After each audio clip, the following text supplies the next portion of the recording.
พระพุทธเจ้าคุณพระธรรมเจ้าคุณพระสังฆเจ้าคุณพระอรหันตเจ้าอริยสงฆ์เจ้าจุตนจุองค์ได้เมตตา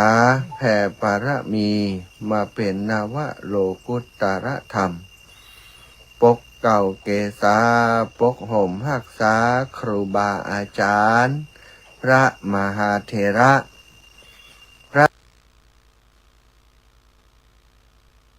พระเถรานุเถระเปื่อนสหธรรมิกสหพรหมจารีทุกรูปทุกองค์ปกห่มหักษาศรัทธาสาธุชนคนดีเท่าแก่อีป่ออีแม่ตั้งหลายทุกท่านทุกคนที่ติดตามรับฟังรายการสารธรรมยามค่ำเสียงธรรมยามค่ำตั้งสถานีวิทยุในเครือข่ายคลื่นสีขาวเพื่อชาวประชาซึ่งออกอากาศจากวัดปากกลางเจริญอำเภอดอยหล่อจังหวัดเชียงใหม่ส่งไปยังเครือข่ายสายบุญของคลื่นสีขาวในหลายๆสถานีในช่วงเวลานี้ศรัทธาญาติโยมอีพ่ออีแม่ตั้งหลายวันนี้วันที่19วันพุธที่19เดือนพฤศจิกา2568ทุกวันพุธถ้าบ่มีอย่างขัดข้องศรัทธาญาติโยมจะได้พบกับท่านอาจารย์พระมหานพดลสุวรรณเมธีวันพุธก่อนเนาะศรัทธาได้พบปะกับท่านอาจารย์ไปพุธนี้เป็นอีกพุธหนึ่งที่ท่านอาจารย์บ่ว่างแฮมะ หลายพุธแล้วนะที่บ่ค่อยว่างบางเทื่อเดือนหนึ่งก็ได้จัดแห่ครั้งหนึ่งวันนี้เนื่องจากว่ามีกิจนิมนต์ที่นิมนต์ท่านอาจารย์ไปแสดงธรรมไปเทศน์ในงานศพงานหนึ่งซึ่งต้องออกเดินทางตั้งแต่6 โมงนะเพราะว่าสถานที่ที่จะไปเทศน์อยู่ไกลท่านอาจารย์ก็คือตังเลขาแจ้งมาที่อาตมาว่าวันนี้อาจารย์สมชาติเข้ารายการแตนกำเนิดนะก็เป็นปกติแล้ววันพุธจะเป็นวันพักผ่อน แล้วมักจะบ่ค่อยได้พักผ่อนวันนี้ก็สงสัยจะยาวเนาะติดต่อประสานงานไปหั่นไปนี่เพื่อจะให้เข้ารายการในช่วงหัวค่ำท่านอาจารย์เสน่ห์กาหลงก็บอกว่าไปเทศน์มาแต่เจ้าท่านอาจารย์เพลียขนาดออกตั้งแต่ตี 4ไปเทศน์ก็หากลับมาถึงวัดก็เพลียนะเพราะว่าท่านอาจารย์เทศน์ทรงเครื่องนะเทศน์มหาเวสสันดรชาดกทรงเครื่องนะก็มีการแสดงตัวอย่างตัวเวลาเทศน์นี่มันใจเวลามื่นเนาะก็ใจเสียงตัวใจอย่างต่างๆท่านอาจารย์ก็เลยบ่ไหวนะก็แจ้งมาก็บ่เป็นยักนะอาตมาก็ปฏิบัติหน้าที่แทนท่านอาจารย์ต่อแล้วก่อนในช่วง20 นาฬิกา ท่านอาจารย์พระครูสิริธรรมบัณฑิตก็แจ้งมาตะกี้ว่าช่วงเวลา20 นาฬิกาถึง21 นาฬิกาผมสอนออนไลน์สอนบาลีออนไลน์ท่านอาจารย์เข้าแทนกำเนิดช่วง2 ทุ่มถึง3 ทุ่มว่านะวันนี้นะปกติแล้วทุกวันเนี่ย19 ถึง20 นาฬิกาได้พักแล้ววันนี้นี่ต้องนั่งเป็นเปื่อนกับศรัทธานั่งนั่งจ้าไปเรื่อยๆอย่างนี้ อีก1 ชั่วโมงก็จะเป็น3 ชั่วโมง18 นาฬิกาถึง21 นาฬิกาวันนี้จะไปรำคาญกันเด้อเนอะถ้าฟังกายแล้วก็ฟังเพลงพ่องก็ได้ศรัทธาสดไปฟังเพลงแล้วก็ปิกมาหากันให้ไม่เอา เอาละนาพบปะกันเนี่ยหัวค่ำยามแรงนี้ทุกครั้งเวลานี้อาตมาก็จะปาศรัทธาเท่าแก่อีป่ออีแม่ไหว้พระสวดมนต์ทำวัดเย็นก่อนที่จะสนทนาธรรมทุกวันที่ผ่านมาวันนี้ก็เช่นเดียวกันเนาะพร้อมแล้วก็จะปาศรัทธาไหว้พระสวดมนต์ก่อนเนอะกราบพระพร้อมกันกราบ1 พุทโธเมนาโถกราบ2 ธัมโมเมนาโถกราบ3 สังโฆเมนาโถ อิมินาสการเรนะพุทธังอภิปูชยามิอิมินาสการเรนะธัมมังอภิปูชยามิอิมินาสการเรนะสังฆังอภิปูชยามิอะระหังสัมมาสัมพุทโธภะคะวาพุทธังภะคะวันตังอภิวาเทมิกราสวากขาโตภะคะวะตาธัมโมธัมมังนะมัสสามิกราสุปฏิปันโนภะคะวะโตสาวกสังโฆสังฆังนะมามิครับนะโมตัสสะภะคะวะโตอะระหะโตสัมมาสัมพุทธัสสะนะโมตัสสะภะคะวะโต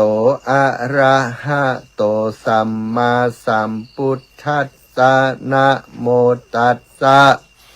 ภะคะวะโตอะระหะโตสัมมาสัมพุทธัสสะพุทธังสระนังกัจฉามิธัมมังสระนังกัจฉามิสังฆังสระนังกัจฉามิตุติยัมปิพุทธังสระนังกัจฉามิตุติยัมปิธัมมังสระนังกัจฉามิตุติยัมปิสังฆังสระนังกัจฉามิตติยัมปิพุทธังสระนังกัจฉามิตติยัมปิธัมมังสระนังกัจฉามิตติยัมปิสังฆังสระนังกัจฉามิอิติปิโสภะคะวะอะระหังสัมมาสัมพุทโธวิชชาจารณะสัมปันโนสุขโตโลกาวิทูอนุตตโรปุริสธรรมะสารทิสัทธาเทวมนุสสานังพุทโธภควาติสวากขาโตภควาตาธัมโมสันทิฏฐิโกอากาลิโกเอหิปัสสิโกโอปันนายิโกปัจจัตตังเวทิตัพโพวินโยหิติสุปฏิปันโนภะคะวะโตสาวกสังโฆอุชุปฏิปันโนภะคะวะโตสาวกสังโฆยายะปฏิปันโนภะคะวะโตสาวกสังโฆสามิจิปฏิปันโนภะคะวะโตสาวกสังโฆยะทิทางจัตตาริปุริสายุคานิอัฏฐปุริสปุคลาเอสะภะคะวะโตสาวกสังโฆอาหุนายโยปะหุนายโยทักขินายโยอัญจลิกะระนิโยอนุตตรัง ปุญญเขตังโลกัสสาติกราบพระพร้อมกันเนื้อสัทธาญาติโยมทั้งหลายกราบหนึ่งพุทธังวารันตังสิรสานะมามิกราบสองธัมมังวรันตังสิรสานะมามิกราบสามสังฆังวรันตังสิรสานะมามิ ไหวพระสวดมนต์เรียบร้อยนะถ้าเป็นนักมวยก็ขึ้นเวทีแล้วไหวครูเนาะ ไหวครูแล้วก็ชกได้ศรัทธาญาติโยมวันนี้อีพ่ออีแม่ตั้งหลายพื้นที่เนาะได้ฟังรายการพร้อมกันปกติอาตมาภาพก็จะตอนเย็นนะวันธรรมดาวันจันทร์วันอังคารวันพฤหัสวันศุกร์วันเสาร์ก็จะออกอากาศ19 ถึง 20 นาฬิกาของวิทยาลัยสงฆ์นครลำปางคลื่นหนึ่งแล้วก็ของวัดฝายหินอีกคลื่นหนึ่งนะแล้วก็ถ้าวันใดนะครูบาอาจารย์ที่เปิ่นจัดรายการวันนั้น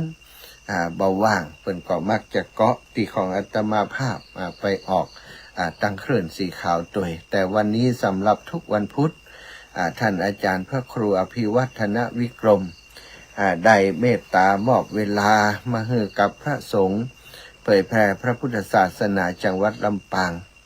ได้มีโอกาสจัดรายการ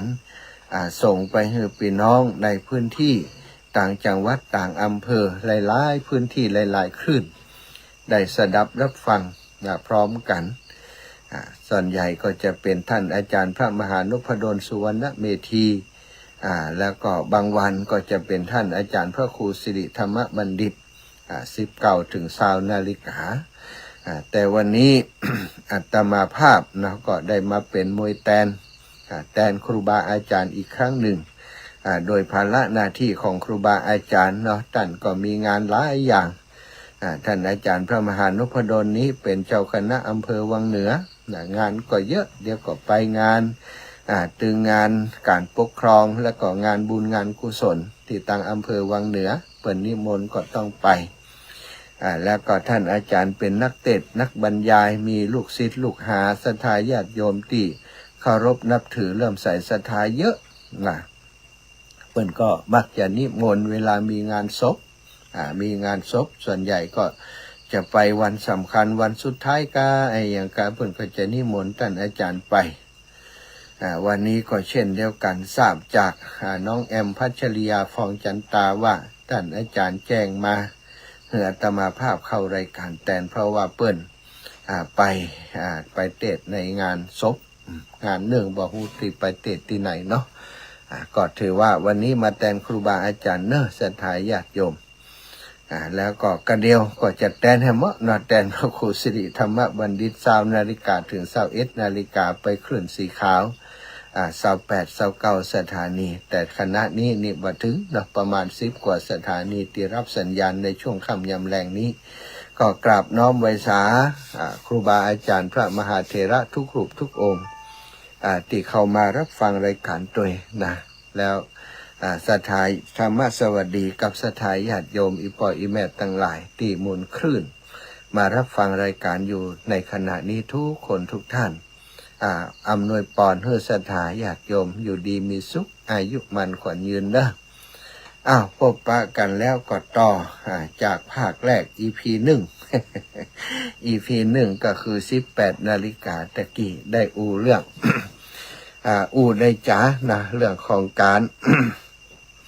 เตรียมความพร้อมสำหรับคนเฮาเนี่ยที่อายุนักขึ้นแล้วต้องเตรียมอย่างพร้อมนะเตรียมความพร้อมอย่างเพิ่นบอกว่าเตรียมตัวก่อนตายนะเตรียมตัวก่อนตายเตรียมกายก่อนแต่งเตรียมน้ำก่อนแล้งเตรียมแบงก์ก่อนจะเดินทางอันนี้เป็นสิ่งที่สำคัญเนาะศรัทธาญาติโยมการเตรียมอย่างไว้ก่อนนี้เวลาสิ่งนั้นมันเกิดขึ้นกับเฮา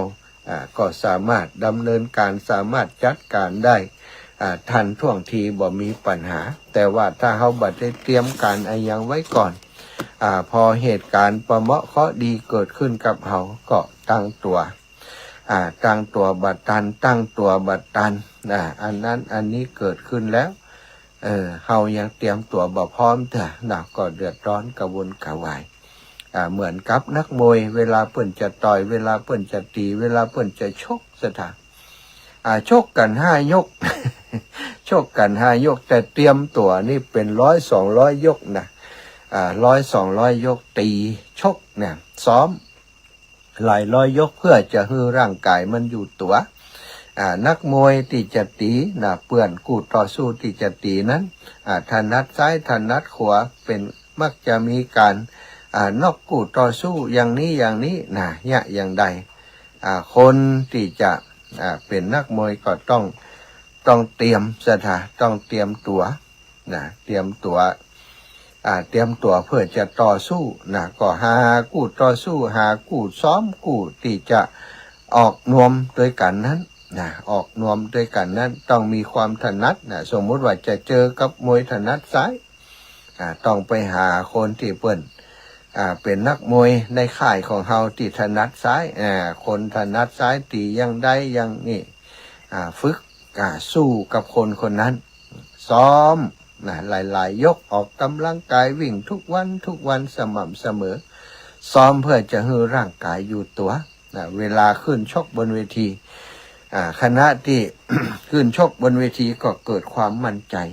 ความมั่นใจว่าโอ้เขาซ้อมมาเต็มที่แล้วบักกลัวแล้ว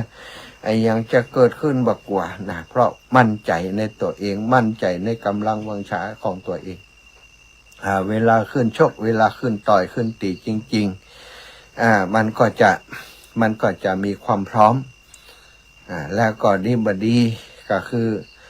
ส่วนใหญ่คนที่เตรียมความพร้อมไว้เยอะกว่าก็จะเป็นฝ่ายที่ชนะสถานน้ำหนักเท่ากันส่วนสูงเท่ากันเนี่ยแต่สิ่งที่จะเอาชนะกันได้ก็คือสิ่งที่เปิ่นฝึกซ้อมมาแต่ละคนถ้าฝึกซ้อมมาดีก็จะชนะในที่สุดเอาละวันนี้ก็จะขมวดมาเพื่อจะเป็นรายละเอียดให้ศรัทธาญาติโยมติดตามรับฟังได้เกิดประโยชน์จากการเตรียมตัวสำคัญในชีวิตเฮานี้มีอยู่5ประการด้วยกันสถานสิ่งที่เฮาจะต้องเตรียม5ประการนั่นก็คือเฮาฮู้อยู่แล้วว่าเฮาจะต้องตายฉะนั้นสิ่งที่จะต้องเตรียมก็คือเตรียมตัวก่อนตายนี่แล้วก็อย่างที่สองที่จะต้องเตรียมก็คือเตรียมกายก่อนแต่งก่อนจะแต่งหน้าก่อนจะแต่งงานก่อนจะแต่งหน้าเตียงตาร่างกายต้องพร้อมก่อนอาบน้ำอาบท่าปะแปรงแต่งตัว ก่อนจะแต่งกายต่างๆเนาะเตรียมกายก่อนแต่ง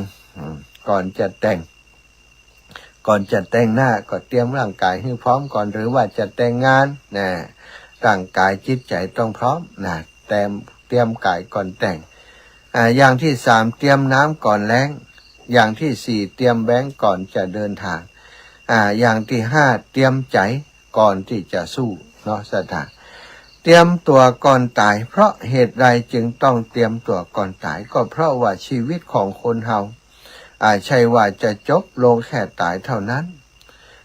ตายแล้วหากว่ากิเลสตัณหาปาปกรรมที่เฮาทำไว้มีนักมีหลายอยู่ก็ต้องเคลื่อนไปสู่ภพใดภพหนึ่งตามอำนาจของบาปกรรมและก็บุญกรรมดังบทที่เปิ้นว่าติภวังอายะตีติตายโยชื่อว่าตายเพราะอัตถกถาย่อมเคลื่อนไปสู่ภพ3ภพใดภพหนึ่งกรรมภพรูปภพอรูปภพก็หมายความว่าผู้ใดจุติโดยอำนาจของความโกรธคือคณะนั้นติดโกรธอยู่แล้วก็ตายด้วยอำนาจของความโกรธหรือว่าความโกรธเกิดขึ้นในจิตใจก่อนแล้วถึงตายก็ต้องไปบังเกิดในนรกสถานคนที่โกรธคณะโกรธแล้วก็เสียชีวิตอินาสถานความเร่าร้อนจากความโกรธของเฮากิเลสของเฮาที่มันเกิดขึ้น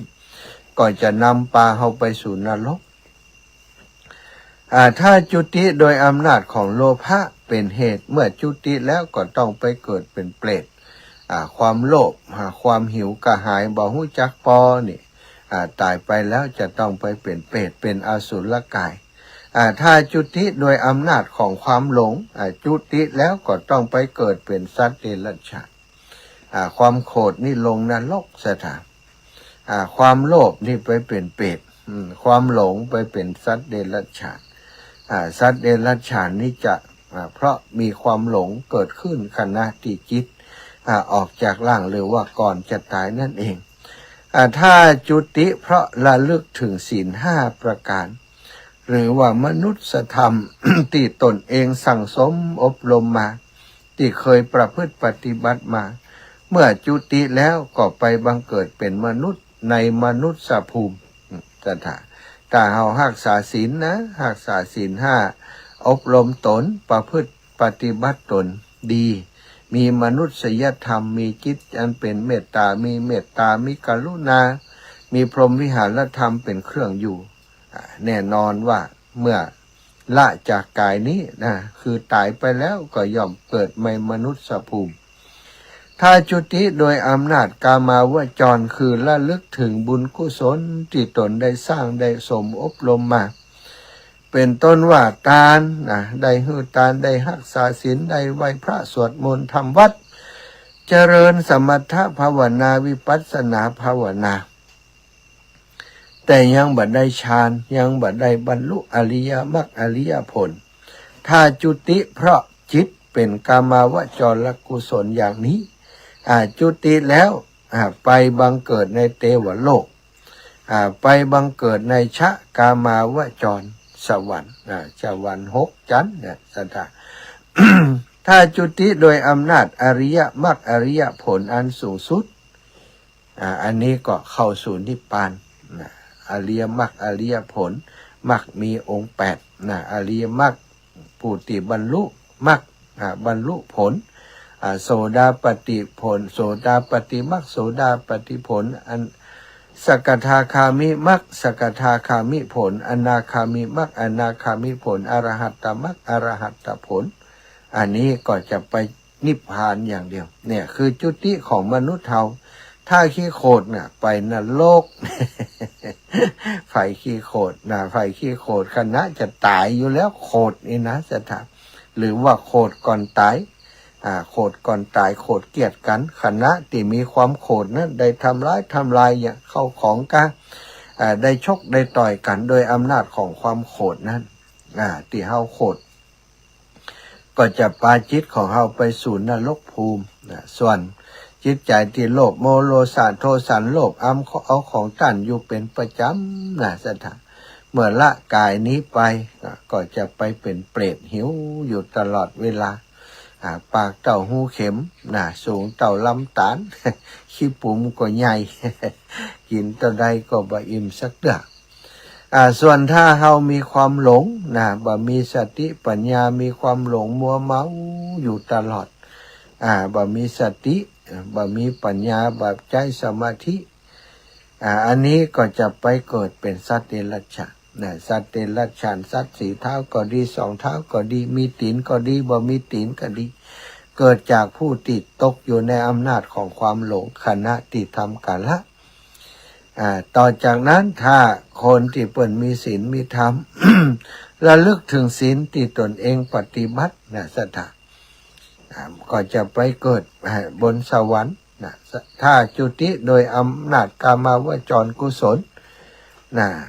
ถ้าระลึกถึงศีล5ประการที่ตัวเองสั่งสมอบรมจะไปเกิดในมนุษยภูมิแต่ถ้าระลึกถึงศีลระลึกถึงกรรม กามาวจรกุศลที่ตัวเองได้สั่งสมอบรมทำคือทานการให้ทานการรักษาศีลไหว้พระสวดมนต์เจริญสมถะกรรมฐานวิปัสสนากรรมฐานเป็นประจำนี่ก็ย่อมมีสวรรค์เป็นเบื้องหน้าชะกามาวจรสวรรค์มีอยู่6 ชั้นชั้นใดชั้นหนึ่งตามภูมิที่เฮาปฏิบัติ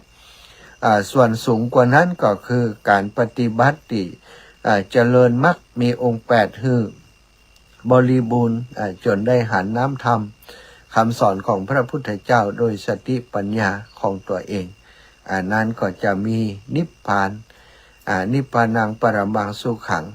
ไปสู่ยอดแห่งความสุขก็คือนิพพานอันนี้สถานถ้าเฮาเตรียมตัวถ้าเตรียมตัวสรุปได้ว่าคนเฮาบ่ใจว่าจบลงแค่ตายเมื่อเฮายังมีชีวิตอยู่ยังมีบุญมีบาปอยู่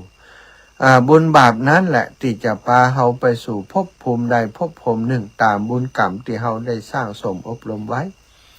ถ้าได้เกิดมานี้การถ้าเราได้เกิดมานี้ได้สร้างสมอบรมกุศลไว้อย่างใดได้ฮืดตานมากน้อยแค่ไหนเพียงใดได้หักศีลได้ไหวพระธรรมวัดสวดมนต์เจริญภาวนาสมถะภาวนาวิปัสสนากรรมฐานได้มากน้อยแค่ไหนเพียงใดเป็นต้นเมื่อนึกถึงบุญกุศลของตนเสร็จจึงค่อยนอนอย่างนี้ท่านเรียกว่าเตรียมตัวก่อนตายเมื่อถึงคราวตายบุญกุศลที่เราได้สร้างสมอบรมไว้จะมาปรากฏเป็นกรรมบ้างมาปรากฏเป็นกรรมนิมิตบ้างและก็มาปรากฏเป็นคตินิมิตบ้างเพราะเหตุใดท่านจึงให้เตรียมตัวก่อนตายก็เพราะเหตุสองประการหนึ่งเพราะชีวิตเป็นของน้อยนี่ศรัทธาอีปอยอีแม่ทั้งหลายท่านอุปมาไว้ว่าชีวิตนี้เหมือนกับแสงหิ่งห้อยตีค่อยๆตีคอยวับวับวับวับแวมแวมในกลางคืนแล้วก็ดับไปฉันใดชีวิตของสรรพสัตว์ทั้งหลายเกิดขึ้นมาแล้วในโลกนี้ก็พลันแต่จะดับไปเหมือนกันฉันนั้นอุปมาเหมือนกับน้ำค้างติดอยู่บนยอดหญ้าต้นปลายหญ้าพอถูกแสงอาทิตย์พลันก็เหือดแห้งไปฉันใดชีวิตของสรรพสัตว์ทั้งหลายที่เกิดมาแล้วก็พลันแต่จะดับไปบ่ยากเหมือนกันฉะนั้นอุปมาเหมือนกับมนุษย์ผู้มีกำลังสามารถที่จะบ้วนน้ำลายคือพ้นไปจากปากโดยบ่ยากฉันใดชีวิตของสรรพสัตว์ทั้งหลายก็พลันจะดับไปบ่ยากฉันนั้นอุปมาเหมือนกับชิ้นเนื้ออันย่างโดยไฟอันร้อนโชนก็จะถูกไฟไหม้ให้เป็นเท่าเป็นฐานไปโดยบ่ยากฉันใดชีวิตของสรรพสัตว์ทั้งหลายเกิดขึ้นมาแล้วก็ถูกไฟทุกไฟกิเลสเผาผลาญอยู่ทุกเมื่อเชื่อวันพลันแต่จะดับไปเหมือนกันฉะนั้นแล้วก็อุปมาเหมือนสตรีทอหูกข้างหน้าน้อยเข้าไปทุกวันฉันใดชีวิตของสรรพสัตว์ทั้งหลายก็ใกล้เข้าสู่ความตายทุกวันเหมือนกันฉันนั้นเปิ่นทอหูกก็ล่องต้องกอกก็ล่องต้องกอกนะเปิ่นทอหูกเนาะแรกก็ตีว่างมีนักนะตีจะเป็นผ้านั้นใด2-3 เส้นอยู่ไก่ยังแหมยาวไก่ทอไปตีทอไปก็เพิ่มขึ้นแล้วก็พื้นที่ว่างก็เหลือน้อยลงเนี่ยผ้าจะเต็มผืนนะแต่ชีวิตของคนเฮาก็เหมือนกันนะตอนแรกเกิดมาก็ยังดูว่าชีวิตยังยาวไกลอยู่เมินนานอยู่แต่ณวันนี้เวลานี้อีป่ออีแม่ทั้งหลายเฮาข้ามวันเวลามาเกิ่งคนค่อนคนแล้วเนาะหลายคนก็มัน90 ปลายแล้ว มันก็ค่อนไปแล้วเนาะเหมือนกับถ้าเปรียบเสมือนก็ต้นไม้ตีหิมตาฝั่งเนี่ยสถานที่ถูกน้ำเซาะเนาะจะล้มแลบ่ล้มแลจะล้มวันใดนี่ก็บ่แน่แล้วถ้าเฮายังประมาทอยู่ก็บ่ไหวแล้วเนาะฉะนั้นต้องอยู่ในความบ่ประมาท คืนวันล่วงไปนั้นบ่ใจล่วงไปเปล่ามันกินอายุของสรรพสัตว์ทั้งหลายไปตัววันคืนล่วงไปชีวิตของหมู่เฮาท่านเจ้าทั้งหลายก็น้อยเข้าไปใกล้ต่อความตายเหมือนกันฉะนั้นเหตุดังนั้นจึงเตรียมตัวก่อนตาย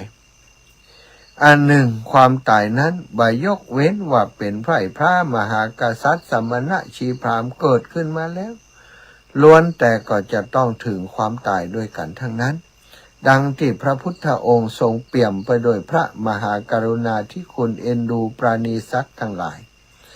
ได้ตรัสเตือนพุทธบริษัททั้งหลายก่อนที่จะดับขันธปรินิพพานไปว่าทะหาราปิจะเยวุธาเยพลาเยจะปันดิตาอัตถาเจวะทลิธาจะสัพเพมัจจะปรายนายะถาปิกัมพสการัสสะกตังมัตติกะภาชนังขุทกันจะมหันตันจะยันจะป ปักกะยันจะอมกังสัพพังเพทะปริยันตังเอวังมัจจานะชีวิตตังนี่ภาษาบาลีสถาแปลความเป็นไทยก็ว่าดูก่อนพุทธบริษัททั้งหลายสรรพสัตว์ทั้งหลายเกิดขึ้นมาแล้วบัดเลือกว่าเป็นเด็กเป็นหนุ่มเป็นคนแก่เป็นคนโง่เป็นคนฉลาดเป็นคนร่ำรวยเป็นคนยากจนล้วนมีความตายเป็นเบื้องหน้าด้วยกันทั้งนั้นเหมือนกันกับหม้อดินนะแม้จะเป็นใบเล็กใบใหญ่เผาสุกแล้วหรือว่าดิบอยู่ก็มีการแตกสลายไปในที่สุดฉันใดชีวิตของสรรพสัตว์ทั้งหลายก็ล้วนแต่มีความตาย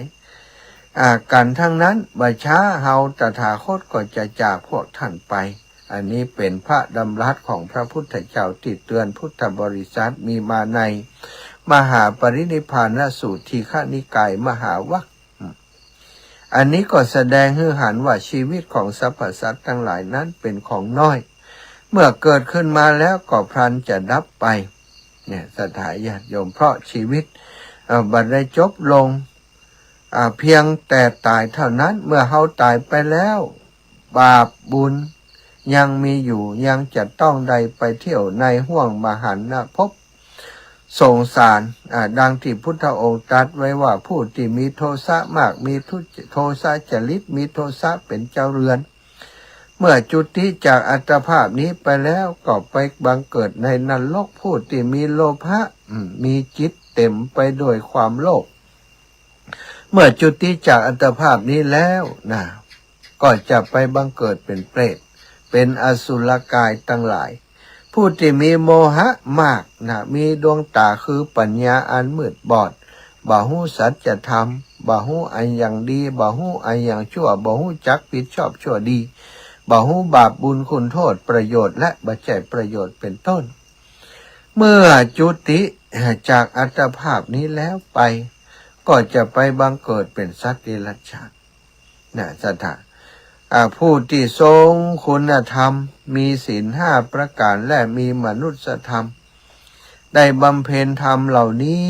ให้สมบูรณ์ในขันธสันดานแล้วก็จะกลับมาเกิดในโลกมนุษย์อีกต่อไปผู้ที่บำเพ็ญกามาวจรกุศลคือเป็นผู้เต็มเปี่ยมไปด้วยศรัทธาประสาทะสันละออกซึ่งจตุปัจจัยทายธรรมทำบุญสุนทรทานได้กินได้ทางได้สร้างกุฏิวิหารศาลาการประเรียนถนนหนทางบ่อน้ำโรงพยาบาลเป็นต้นเมื่อจุติจากอัตภาพนี้ไปแล้วก็จะได้ไปบังเกิดชะกามาวจรสวรรค์อย่างเท้าสกะเทวราชได้สร้างน้ำบ่อก่อศาลาได้สร้างท่าน้ำที่คนหือพักเป็นที่เลื่อนลมสร้างสวนเนี่ยสถานสุดท้ายเพิ่นไปเป็นเทวดาอยู่บนสวรรค์เป็นเทวดาเป็นเท้าสกะเท้าไตรตรึงก็เป็นกษัตริย์ของเทวดานั่นแหละเนาะเป็นผู้ปกครองเหล่าเทพทั้งหลายแต่สำหรับผู้ที่บำเพ็ญธรรมเรียกว่ารูปาวจรกุศลเจริญสมถภาวนาจนได้รูปฌานสมาบัติเมื่อจุติจากอัตภาพนี้ไปแล้วก็จะไปบังเกิดในรูปประพรหม16ชั้นตามกำลังของฌาน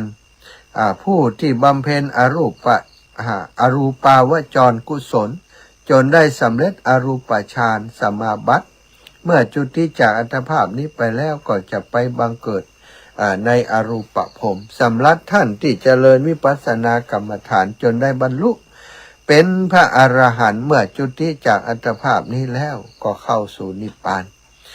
ดังที่กล่าวมานี้ศรัทธาเป็นการตัดวงจรของการเวียนว่ายตายเกิด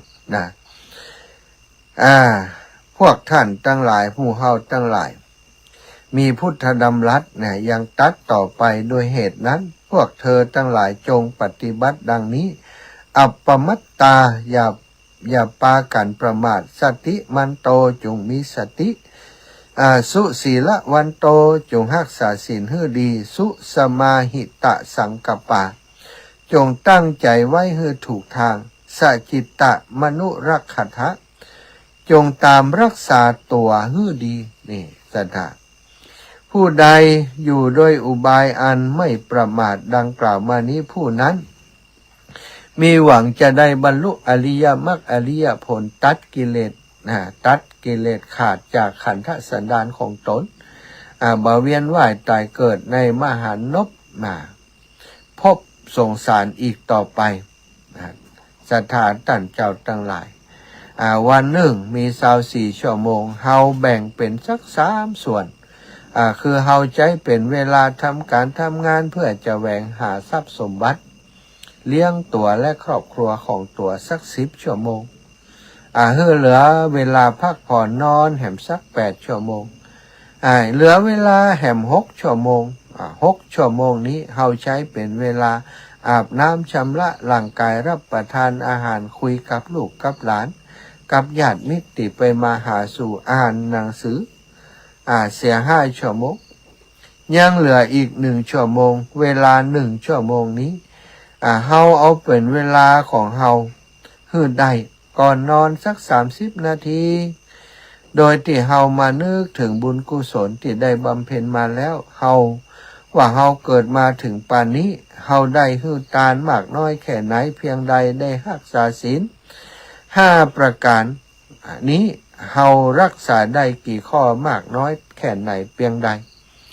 เฮาได้ไหวพระทำวัดสวดมนต์เจริญกุศลเจริญสมถกรรมฐานวิปัสสนากรรมฐานประมาณสักกี่ครั้งกี่หน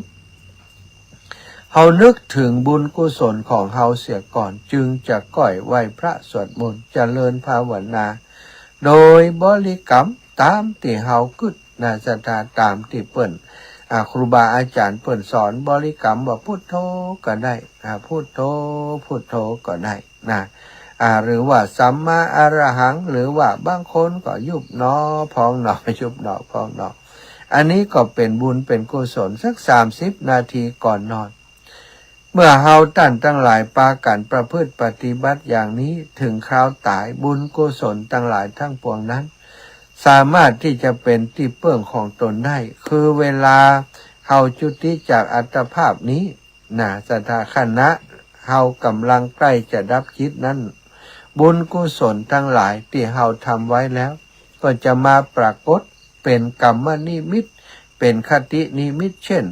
หันขันเข้าที่เคยใส่บาตรหันผ้าผ่อนแพรพันที่เคยเอาไปทำบุญหืดตาล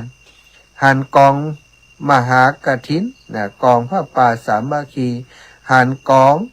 คนเปิ่นบวชนาคหันพระภิกษุสามเณรหันโบสถ์วิหารหันพระพุทธรูปหันเจดีย์หันเทวดาหันวิมานของเทวดาเครื่องทรงของเทวดาเป็นต้นจิตของเฮาก็ไปยึดแล้วก็ดับลงไปคือตายไปเมื่อตายแล้วก็ไปเกิดในสุคติโลกมนุษย์สวรรค์ตามบุญนิธิการที่เฮาสั่งสมอบรมไว้นั่นเองอุปมาเหมือนกันกับเฮาหัดว่ายน้ำไว้ชำนาญแล้วเมื่อเรือล่มเฮาก็สามารถว่ายน้ำเข้าฝั่งได้บ่จมน้ำตายข้อนี้ฉันใดบุญกุศลที่เฮาได้ทำได้บำเพ็ญมาเมื่อเฮาระลึกไว้หือชำนาญแล้วเมื่อถึงคราวตายก็สามารถที่จะเป็นที่พึ่งอาศัยของตนได้อันนี้ก็ฉันนั้นเหมือนกันสถานถ้าหากว่าเฮาทำบุญกุศลแล้วบัดระลึกไว้หือชำนาญคือบัดระลึกไว้เลยว่าเฮาเกิดมานี้ได้ทำบุญทำทานไหว้พระทำวัดสวดมนต์ฟังเทศน์เจริญภาวนาสมถกรรมฐานวิปัสสนากรรมฐานได้มากน้อยแค่ไหนเพียงใดเฮาบ่เคยระลึกไว้เลยเมื่อถึงคราวจะตายแล้วก็จะมาระลึกก่อนระลึกบ่ได้เพราะอย่างศรัทธาก่อนที่จะตายนี่มันมีทุกขเวทนาเข้ามาครอบงำ2ก็บ่อยากตาย3ห่วงผู้ที่อยู่ข้างหลังห่วงทรัพย์สมบัติเมื่อเป็นเช่นนี้เฮาก่อนระลึกบ่ได้บาปอกุศลทั้งหลายทั้งปวงที่เฮาเคยทำไว้ก็จะมาปรากฏเป็นกรรมนิมิตเป็นคตินิมิตเช่นหันสัตว์ที่เฮาเคยฆ่าอาจจะเป็นกุ้งหอยปูปลาเป็ดไก่ก็ตามตลอดถึงหันคนทั้งหลายกำลังฆ่ากันเบียดเบียนกันเห็นสัตว์ทั้งหลายกำลังฆ่ากันเบียดเบียนกัน หันเปลวเพลิงหันนรกหันนายนิรบาลหันโคลนเห็นแม่น้ำเป็นต้นจิตของเฮาก็ไปยึดแล้วก็ดับลงเมื่อตายแล้วเขาก็จะไปเกิดในอบายภูมิคือนรกเปรตอสุรกายสัตว์เดรัจฉานตามกรรมที่เขาเคยทำไว้ฉะนั้นเฮาท่านเจ้าทั้งหลายต้องเตรียมตัวก่อนจะตายถ้าเฮาบ่เตรียมตัวไว้ อย่างนี้โดยเกิดความประมาทขาดสติมาคิดว่าเมื่อแก่เสียแล้วก่อนจึงจะทำบุญทำทานหรือว่าร่ำรวยเสียก่อนแล้วจึงจะทำบุญทำทานหรือฮึดลูกโตมีเหย้ามีเรือนเสียก่อนจึงจะทำบุญทำทานหรือว่าเกษียณอายุราชการเสียก่อนจึงจะทำบุญทำทานถ้าเฮาคิดอย่างนี้อาจจะเสียทีพญามัจจุราชได้ในที่สุดคือพญามัจจุราชอาจจะมาปลิดชีวิตของเฮาไปเสียก่อนที่เฮาจะได้ทำบุญทำทานก็ได้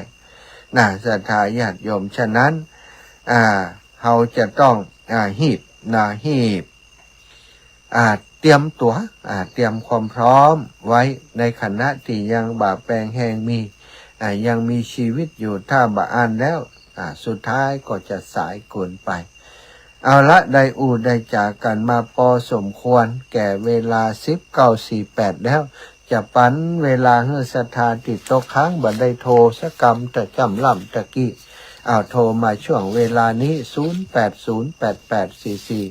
0808844173เนอะ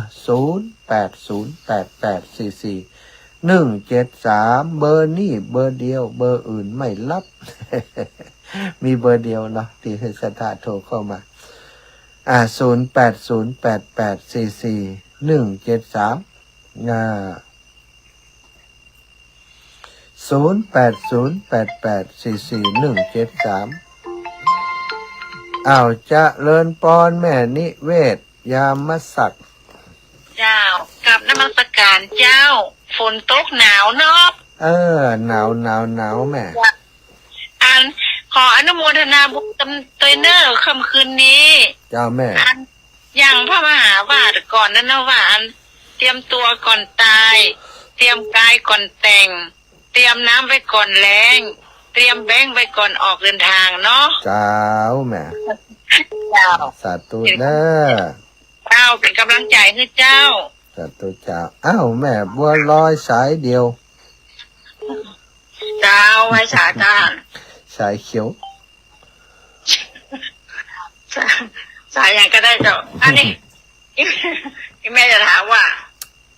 ถ้าเขาทำดีมาตลอดถ้าเขาจะตายเขามันทุกข์ทรมานขนาดไหนเนาะเอาหูเนาะแต่มันที่ทำไปที่ทำดีแล้วเขาใหญ่เดียวที่ทำไปเขาทุกข์หูนะ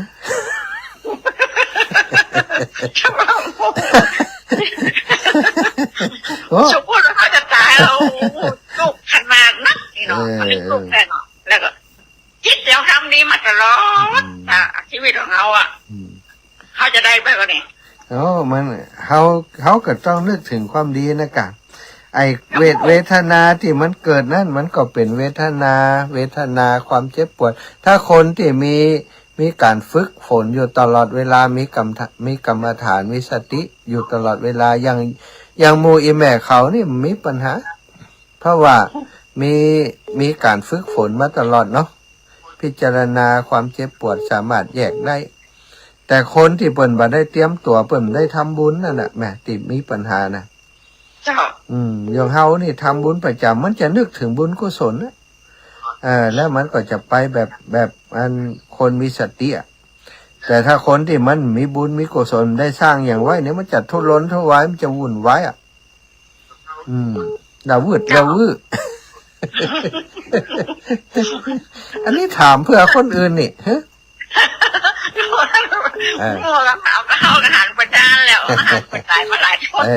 เพราะฉะนั้นเขาจะต้องไปอย่างเปิ่นเขาพร้อมแล้วเขาพิจารณากายธาตุสี่อินทรีย์6เวทนามันก็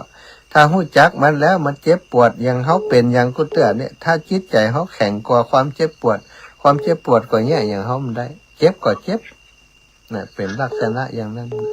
เจ้าสัตว์ทุกแม่นะเจ็บก็ ก็ละ เจ็บหยัง เพราะว่า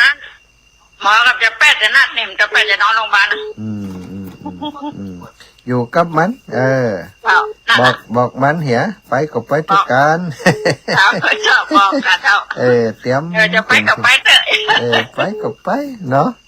เจ้า สาธุนะ เจ้า สาธุ เดี๋ยวเป็นหนี้กันแล้วกัน เอะ เป็นหนี้กันแล้วกันเป็นหนี้ ลืมไปเลย เดี๋ยวว่าจิตมันยังมันยังผูกไปนี่ ไปอยู่เดี๋ยวก็ไปหาน่ะ เจ้า สาธุ เจ้าไว้สาเจ้า เก็บไว้หันเดี๋ยวจะออกดอกเจริญปอน แม่อุ้ยหมอม แม่อุ้ยหมอม เจ้าไว้สาเจ้าแม่ฟังอยู่เนอะ ฟังอยู่เนอะ เจ้า เจ้าฟังชัดเจนดีเนาะ เจ้าชัดเจนดี อ้าวบุญหักษานาอย่า เจ้าแม่ก็ว่านั่นคือได้บุญนะเนาะ บุญอย่างเดียวได้บุญจานใจไป นึกถึงบุญ นึกถึงบุญที่เฮาทำไปนึกถึงชิกุงที่เฮาคุด สัตว์ตัวนายานะ เจ้า อ้าวปันกันคนน้อยเนอะจะไปเวียงปะเป่าก่อนเจริญปอนแม่ย่านาง เจ้าบริษัทเจ้า บุญมาขยุก2 รอบแล้วตะกี้ฮับตอน แม่เขาเนี่ยมีการห่วงมียังกันได้ สบายแล้วเนาะเขาฝึกฝนมาเมินแล้วน่ะ ฮะ ฝึกฝนมาเมินแล้วกลัวมันยังเนาะ น่ากัน เหมือนนักมวย ยังเลี้ยงตาย เหมือนนักมวยขึ้นเวทีนี่กะเนาะ เนาะนั่นนะก็ พร้อมเต็มที่แล้วชกอย่างเดียวมียังห่วงแล้วเดี๋ยวนี้นะ เจ้านะ เตรียมพร้อมเสมอ เตรียมพร้อมเสมอสบายมาก เตรียมพร้อมเสมอจะคืนแต่ว่าไม่ได้ฟังสักคำแม่ ไปไหนอ่ะ รับ นี่ ตัวเรียนตัวเตี้ยอย่าใครนอนหรอกใครรับว่ะ กินยากะฮะ ฟังเป็นต้นแต่ทำกับไก่น้อยดาวีเนี่ยยังมาถึงแต่ถึงนี่เตี้ยรับไปหาเส้นจะตื่นมาผ่านบ่ห้องอันปอนอันโทรบนจบไปละ อายุวันโนสุขังพลังไปเห็นแล้วเนาะ แล้วโรเรียตัวเตี้ยว่ะใครนอนว่ะ กินละใครนอนกันนอนเนาะมันต้องฝืนมันอย่าสัตว์ตัวไหนอย่านะ ฝืนเอาใครนอนก็นอนน่ะ สัตว์ตัวเนอ ไม่ได้ไปเที่ยวกับเต้ผมปิดนะ ได้จะกิมมันจะได้ฟังตัวสัตว์ตัวไหนอย่า เจ้า สาธุแม่น้อย แม่น้อมสุภาวงศ์ เจ้าโอ้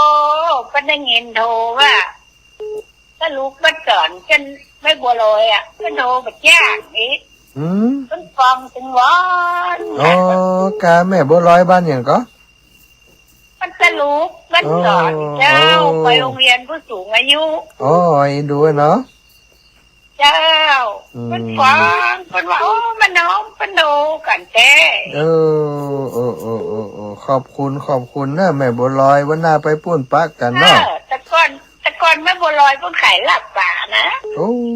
วันที่11ปักกันนั่นปากกลางเจริญเนอะ เจ้าวันที่11บอกแม่บัวลอยเนอะ เจ้าสาธุ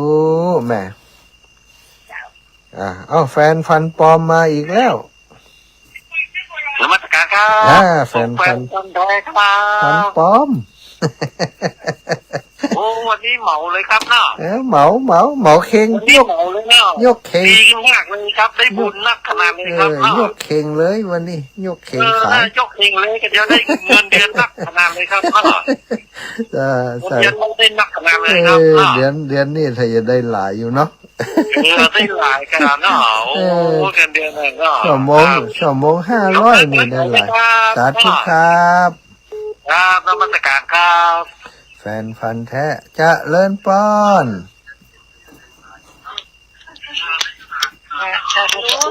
ฮัลโหลจ้าอันนี้ที่หลวงพ่อเจ้ากับเจ้าจ้าอันนี้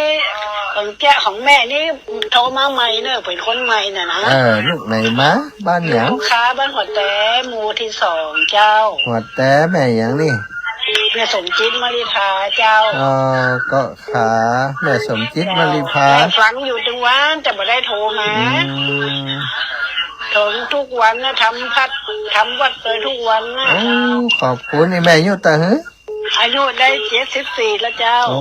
74แล้ว ออกไปหวดแล้วนี่เนี่ย7337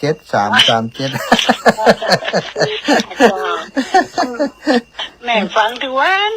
แล้วกะอันมาได้โทรมาเพราะว่าโทรศัพท์บดดีก็เลยเอายืมของหลานโทรมา โอ้อันนี้ยืมของหลานกะ เจ้าอันนี้ของหลานเบอร์โทรนี่ของหลานเจ้า ขอบคุณอีแม่หลายๆนะ เจ้า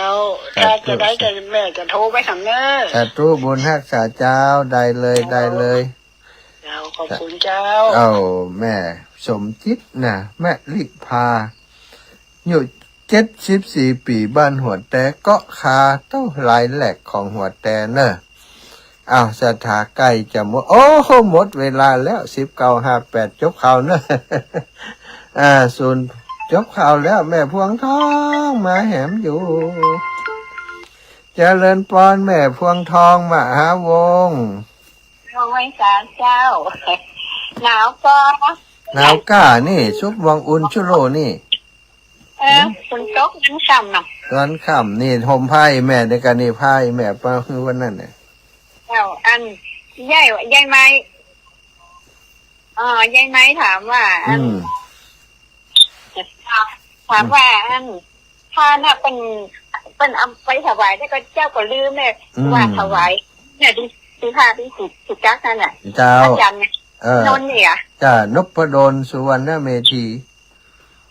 เจ้าว่าใช่ไหมเจ้าลืมไปเฮ้ยอันมันอย่างซึ่งโดนมาเดินอย่างนี้ เจ้าขอบคุณนะแม่นะ เจ้า จ้าบุญรักษาเจ้าหมดเจ็ดพอดีขอบคุณเน้อบุญรักษาเน้อแม่ละไม่เรียบร้อยแล้วเสร็จท่าเวลาหมดเวลาขอนำรายการจากลาไปด้วยเวลาเพียงเท่านี้ขอความสัสดีจงมีแก่ศรัทธาสาธุชนทุกทนทุกท่านเนอะจัตตารโอธรรมาวัฏันติอายุวโนสุขังพระลา